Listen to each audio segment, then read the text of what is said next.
customer centricity as marketing. Anybody has an opinion. What is customer centric? We put the customer into the center. Okay, but what does that mean? I mean, or the customer is king or queen. What does that mean?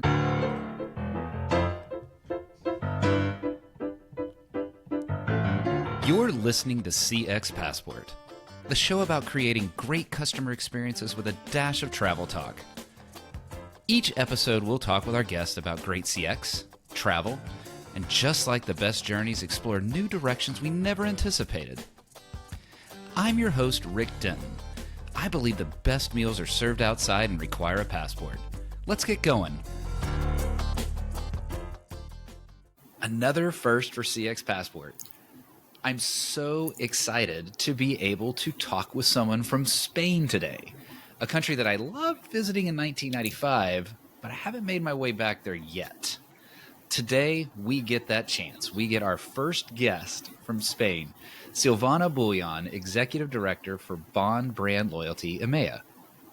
For over 2 decades, Silvana has been at the forefront of revolutionizing customer strategies and experiences across a wide range of industries: automotive, air transport, luxury, insurance, financial services, and more. Her mission? To make customer engagement and customer-centric management not just buzzwords, but actionable strategies that drive real change.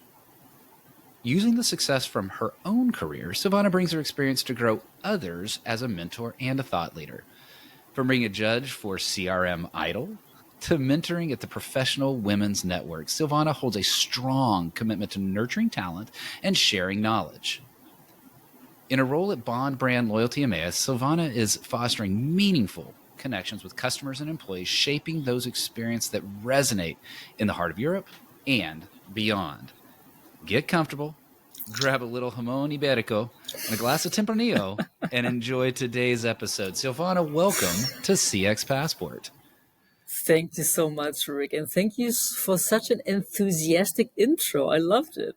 I get, and maybe listeners and viewers are sick of it. I love my guests, and so I get a little excited when I get to introduce them, and it's my chance to speak a little bit before we get to learn all of the great wisdom nuggets that you have. Now, I want to let listeners and viewers in on a little bit of insider secret here. While you are living and residing in Spain, and so technically a Spanish guest, if you will, because of living there, that's not where you are today. Where do I find you today? Well, you find me today in Medjugorje in Bosnia-Herzegovina. I'm not sure. Well, it's actually there are a lot of visitors from the United States, from North America in general.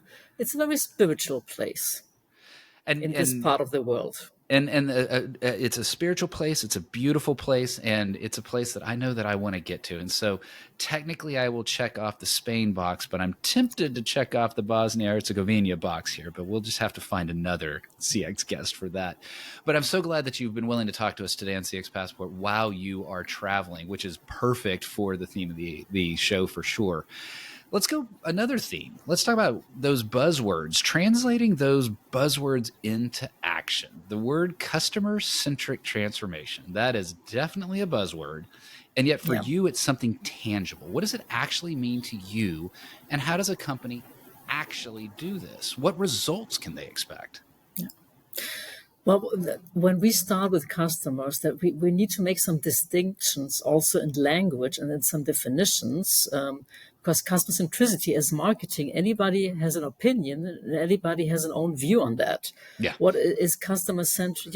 We put the customer into the center. Okay, but what does that mean? I mean, or the customer is king or queen. What does that mean?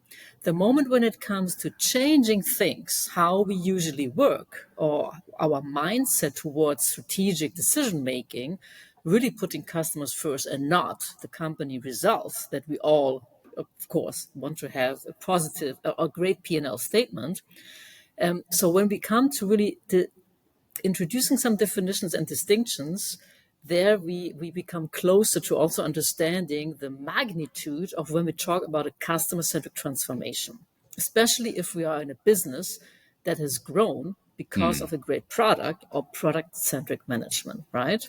Yeah. So to put a little bit of demystifying the definition of customer-centric transformation, we always look at 4 main elements. Okay. Starting with strategy and leadership, because it is a business strategy. It's not a philosophy. It's not just a methodology. It's really a business strategy for long-term growth and sustainable growth. So that's why leadership and strategy is absolutely important. Then it comes to processes and technology. Actually, something most companies started investing in when they were thinking of customer centricity. I need to have the data. I need to have a customer history, a consolidated database or database framework, whatever. So systems and processes, it's something that is the more tangible thing and that companies have first invested in. And one of the most critical elements, which is also then a link to EX and CX, is the customer-centric talent management. The people that I select, the people that represent my brand, and the people I want to retain to deliver exceptional customer experiences. So we need to look at all these pillars, from the more structural things like processes and systems towards talent and leadership, which is very, very human and which is a lot about, making a difference in people's lives. And what I really like about that is customer centricity frequently is spoken of in sort of veins of, like you said, the posters on the wall. We're customer centric. We care about the customer. I like that you've crystallized it in these 4 categories. And where do you stand in those 4 categories? There's a dimension that whether you mentioned it overtly here or in other places, I know you've mentioned that this idea that org design itself, now we're getting tactical here, but org design itself can impede customer centricity. What do you mean by that? So when we look at the typical organizational design, it looks at matrix organizations or regional organizations or business unit organizations. So all of them from the beginning are defined with an inside-out view. This is who I am. This is the product or services that I have. And this is how I need to structure myself, well, to grow in the marketplace.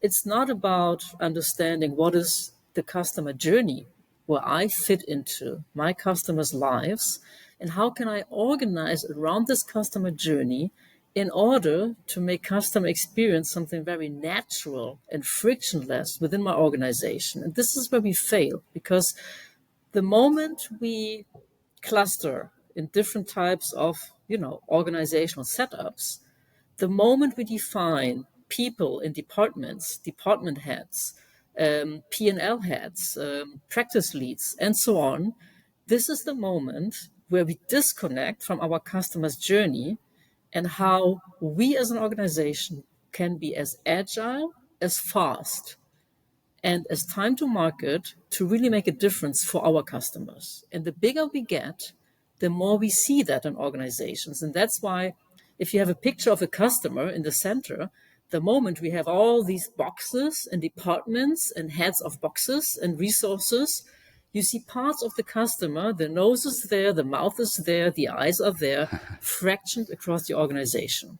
And this is because we have learned, even this is what we still show in business schools, how organizational design works. It's around our product and services.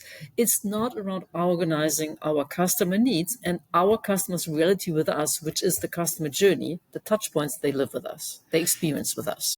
This is your captain speaking. I want to thank you for listening to CX Passport today. We've now reached our cruising altitude, so I'll turn that seatbelt sign off. While you're getting comfortable, hit that follow or subscribe button on your favorite podcast app so you'll never miss an episode. Love it if you'd tell a friend about CX Passport, leave a review so others can discover the show as well. Now, sit back and enjoy the rest of the episode. I like that. I'm visualizing the big org charts that I've been a part of in my pre-consulting days. And it's easy. Like that's just kind of almost how we mentally think in business, that these are the hierarchies that are in place. What would it look like if you like take that org design and if not necessarily specifically, what would an org design look like if it were customer centric as opposed to the hierarchical fashion of the past? In the ideal case, we would organize around the touch points in our customer journey. Okay. Have touch point responsibles. And these touch point responsibles, should have the task to always coordinate with the touch point before and after in a chronological flow of a customer journey when they make decisions towards changes in processes and systems. Because again, behind each touch point in our customer's journey, there are processes, systems, and people behind. The more we coordinate that better, but thinking of the touch point experience and not of, our product life cycle, for instance, this makes a difference. So this would be the ideal case. I have not seen many companies doing that. No. And I think we would take not just today's podcast, but almost an entire learning series for us to, and well, that's probably what you help your clients with, as well as going to that touch point approach and being able to go from the traditional hierarchical into this approach there. I'm fascinated by the concept of it. There's another thread that you mentioned, another dimension that you mentioned earlier in customer centricity, and that was the one around talent. And that doesn't surprise, like this one is not a surprise. Talent clearly is a key element of that. How should a company really consider their talent management approaches in this context of customer centricity? See, when we see companies, so the classical HR departments are many, in most of the cases that we know, they're disconnected from the business strategy, delivery, or business objectives when they need to prepare the people in order to deliver or exceptional customer experiences or be prepared with, market trends that are coming. Because HR is many times organized in a separate way. There's the HR people.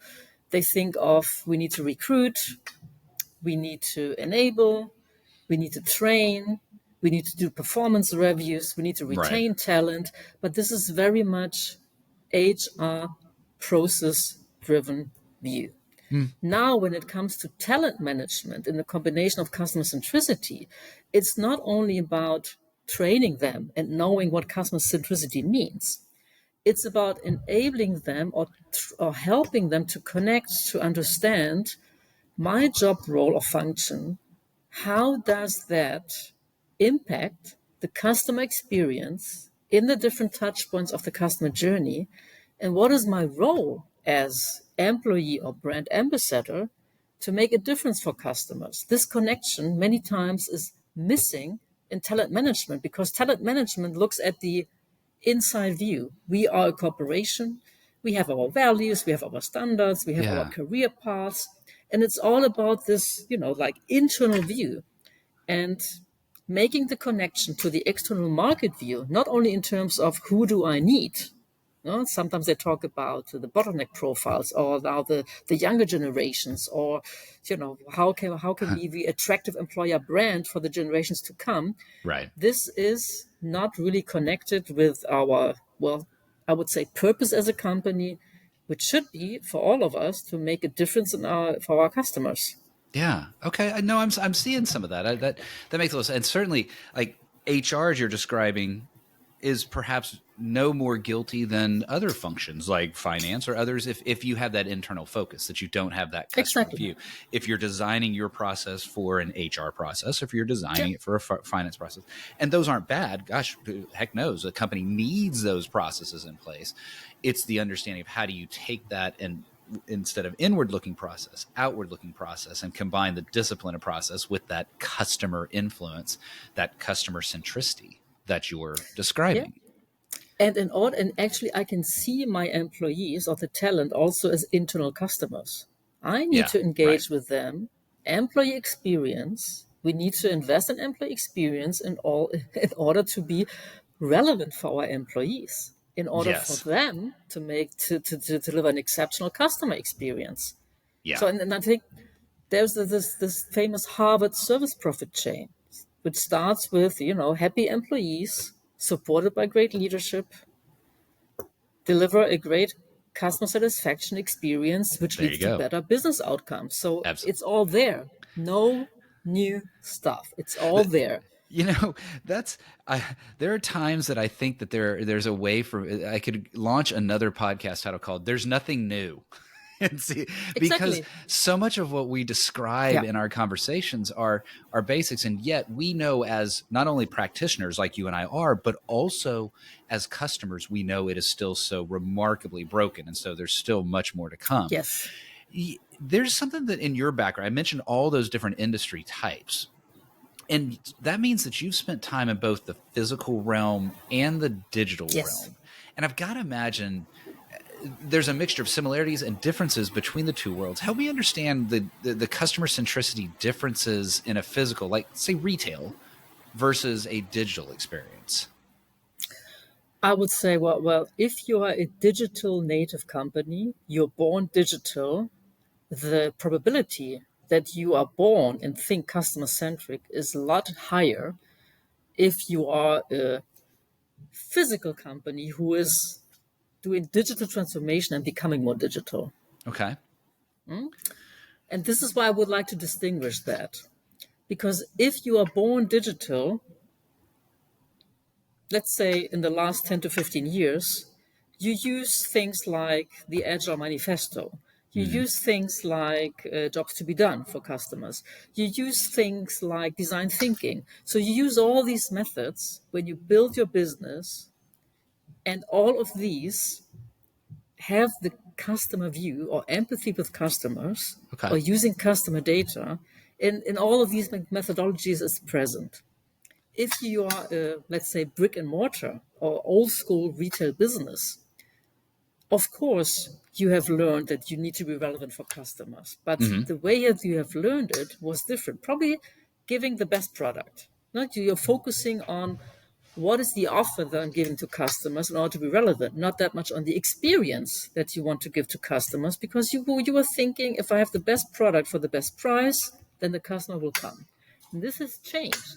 Yeah. So the challenge is that the change in customer behavior, the change in customer needs, who is really tracking that in organizations to be up to date and up to scale? This is something that is it's being sourced by this do market research, but it's not part of the day-to-day DNA when we run our traditional retail business or only the physical retail business. And if we say customer centricity is relevant for us, we start to focus on how to make the physical retail experience better by engaging our customers differently, by training our people, by selecting our people who are Right. customer facing in a different way.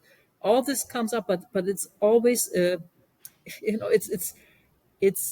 it's a one-point transactional solution to a concrete need instead of looking at the holistic customer journey and seamless experience our customers are looking for, because they don't care if it's digital or physical. Right. Any touch point must be aligned with the strategy or with the needs that our customers expect from us when they buy and consume our products and services. You actually surprised me with that answer. I fully expected you to go a different direction. Okay, Completely. which one? Well, the idea that retail, the physical retail, let me use that word, that would be the direction that, or the choice between the two that would be less customer centric to start natively. And the reason I thought that, or the reason I expected you to say that, is because, well, the customer is there. The customer is present. The customer is right there in your face. It's impossible to avoid the quote customer because they are physically present. Whereas the digital, the customer can be more abstract. I like how you opened my eyes a little, or surprised me there with, well, yes, but the digital has at least an inherent bias towards considering the entire journey as opposed to the point in moment transaction that retail has. I love that, Rick, because it opens another additional view. Are you about to surprise me again? Look, it's all about how I use and how I use the data that I have in the interaction. Because if I'm so I give you an example of something that happened at one of our customers. So you're a retailer in the fashion industry. You're a retailer, and you're organized on department level, right? Right. Or in plant 1, 2, 3, 4, up to 5, whatever. And you're the department boss. So all your team is independent of what, you can have a household department, you can have a fashion department, you can have whatever, or a men's fashion or women's fashion. And then a customer walks in, and this customer has more than one need. It's not only, I need a new suit for myself, but look, my wife is here, my kids, let's just go shopping for everybody. Now, if I'm a good salesperson and I see that this customer is about to spend a lot of money with me, and I can read this by interacting with them, and now I want to go with them throughout the whole department store and give them the best advice because I know where to find this and that, I can give them advice. This is something I would love to do. And this would be the right customer-centric behavior because I can read the customer. I see there is lots of willingness to buy. I have I'm building trust, and they listen to me, and I'm the perfect person to accompany this customer. Now I have a boss who says, oh, but you are my employee working on my department level. You cannot just go with the customer up and down. Yeah. Right? So how do we use the data? And this doesn't happen in the digital world. In the digital world, with the data I have, I can just lead the customer to where best he or she can land with the offering that I have, using the data in real time. We are not able to do that if we, again, as an organization, are not customer-centric, if the leaders are not aligned, and we don't let employees do that, and then we just suck in the retail experience in terms of customer centricity because we completely don't understand the customer needs. And I can have the person in front of me. Do I surprise you again?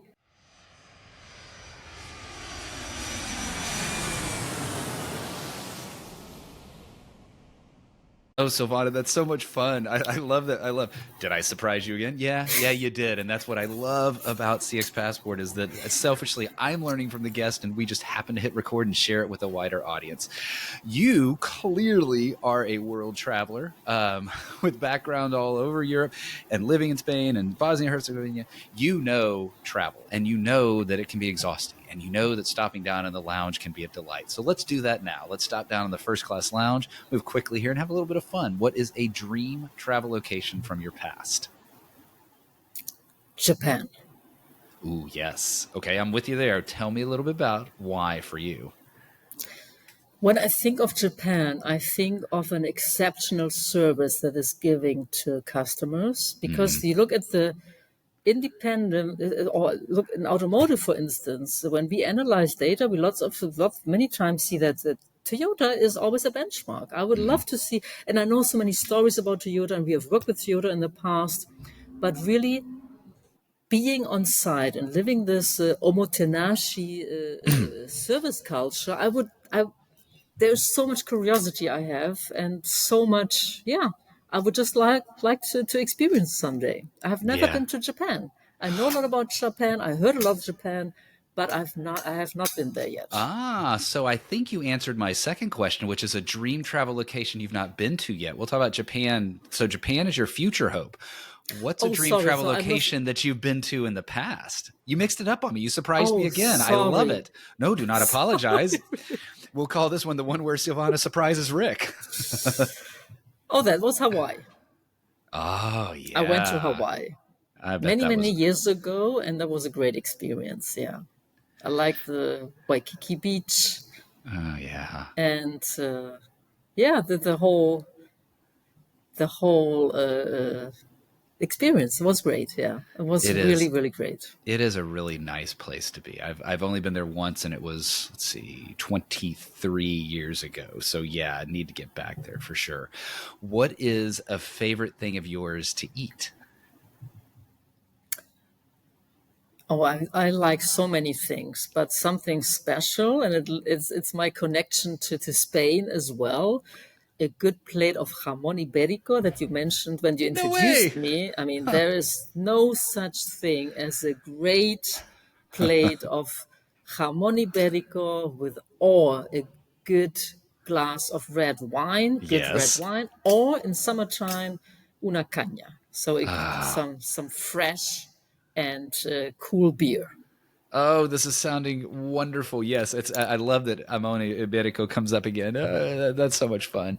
The other direction, Silvana, what is something growing up you hated but were forced to eat as a kid? Liver.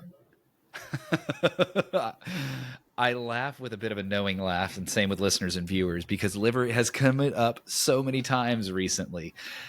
I do not know why we were serving liver to our families and our kids in the past.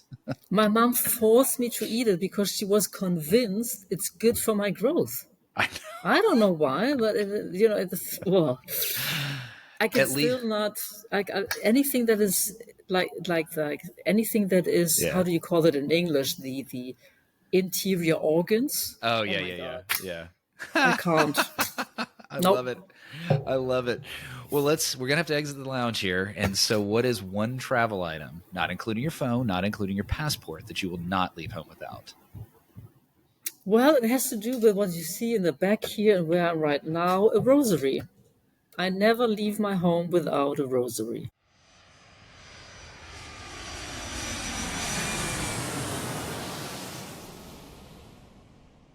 Vaughn, I like that answer. For those that aren't viewing this, describe what is behind you. Tell us what they're seeing and why the rosary is important to what is behind you. So behind me actually is the church of Medjugorje, where I am right now, as it is the sanctuary of the Virgin Mary. It's one of the sanctuaries like Fatima is in Portugal or Lourdes is in France. I actually don't know if you have sanctuaries in North America. I'm not sure about that. Yeah, it's the rosary is, if you're spiritual, you pray. Yeah. You pray the rosary, and it's something that I learned since I was little. My mom also gave it to me as a protection. The Virgin like Mary that. protects you, so it's something very meaningful to me. And I really like that, and so I'm thankful. I think you and I can both be thankful for the rosary and not for liver, and so we're thankful for Exactly. Silvana. There is no good segue from rosary to what I want to ask you now, but I want to get tactical. I want to really understand the how-to of some elements. I talk a ton about how process is a key success factor for customer experience delivery, weaving that outside in of customer with the inside out of process. So thinking of customer-centric and all of the customer-centric processes a company would need to do, how do you help companies with that customer-centric process design? Well, first of all, we always use voice of customer data. We always want to know how do customers perceive the experience with us in the different touch points, in moments that matter to them. In the you mentioned the process, the complaint management process. It's such a great input, and nobody really uses it. They use it for like reporting and tracking and handling times and solution rates. But do we really listen to what customers are saying to us when they complain about something? It's a gold mine that we are not using. So it's really about using the data that we have from customers to learn, to listen and really learn from them. This, as a first place, I always need the data to understand what do customers think of their experience with us. So of course we analyze the data. We do we derive what the moments that matter are. We derive actions how to improve them. So this is where our starting point to then be able to offer other things or to support the transformation process with other things. Because a transformation or a customer-centric transformation is always a structural part and a cultural part. The structural part is always around what processes do we need to change, what technological adjustment, how do we train people differently, how do we organize differently, the organization set up. But the cultural part, the mindset part, this is the most tricky part because it's really about we change how we understand our business. We change our decision making because we learn to be more customer centric, not only product centric or corporate centric. So the cultural transformation is the the toughest part, and we do support it with them by really working with the people, working with leaders. We have a methodology that is called CX Leader, where we actually do some psychological tests with leaders to see how their competencies are in terms of customer-centric leadership. We also did that for the talent management. How customer-centric are our people when they work? So there are some techniques, some tools that we can use to have data, both from customers as well as from employees, to from them really arm a good action plan for implementation. And then there's a rigor in making it happen, making it work. Because you need discipline. You need a discipline there. So this is my German part now, Rick. My German. I was born in Germany, as you are, I learned. Yes. So that we love discipline. Maybe that's, yes, I was born on a U.S. base and moved when I was 1.5, but maybe that's why I'm so focused on process, because some of that German air was infused in me as I was born, because I'm so with you. I'm so with you on voice of the customer, and not survey, the overall voice of the customer, what that means, and using that to inspire the decisions you make, and then the discipline and the rigor and the processes associated with it are what actually matter. One more thing. You hit me. One more thing that I would like to add is, and what I see in lots of organizations, because we are so ruled by processes, compliance, empowerment to our people. With all the discussions we have now around artificial intelligence, automation, and all these things, and also insourcing or centralization, especially in huge organizations, the empowerment we need to give our people to create the magic in the customer experience is disappearing. The bigger I'm getting as an organization, the less I trust my own people and the less I empower. And this is a big mistake. So the empowerment is something that I would like to add to the list. I am so glad that you added that, and we're going to end there.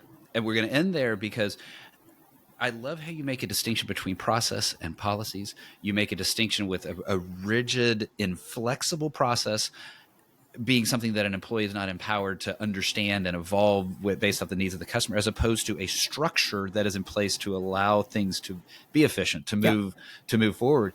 Many times we've seen processes, aka policies, make inefficiency, make it impossible to deliver good experiences for every customer every time. And so I really appreciate that. Silvana, folks wanted to get to know a little bit more about you, your approach to customer experience, customer centricity, a little bit more about the work that you do. How should they get in touch? Of course, via email. It's easy, silvana.buljan@bondbl.com. Via LinkedIn, I think Silvana Buljans, there are not so many. That's easy about my name. There are not so many. If you just put Silvana Bond, I'm a Bond girl. I'm a Bond girl, so you should find me. Very good. Well, just in case there are multiples, I'll put all that in the show notes and you can scroll down and link there. Silvana, this was a fun journey, if I may, to be able to understand your approach to customer centricity, both the definitions of it, the specifics around it, and then the tactical how-to, the voice of the customer, the process, the empowerment. Brilliant conversation. And yes, you did surprise me multiple times, and I enjoyed the heck out of it. Silvana, thank you for being on CX Passport. Thank you, Rick. It was a pleasure.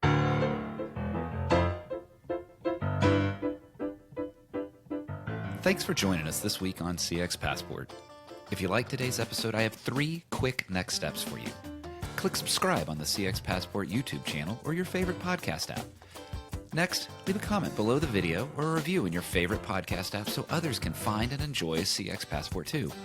Then head over to cxpassport.com for show notes and resources that can help you create tangible business results by delivering great customer experience. Until next time, I'm Rick Denton, and I believe the best meals are served outside and require a passport.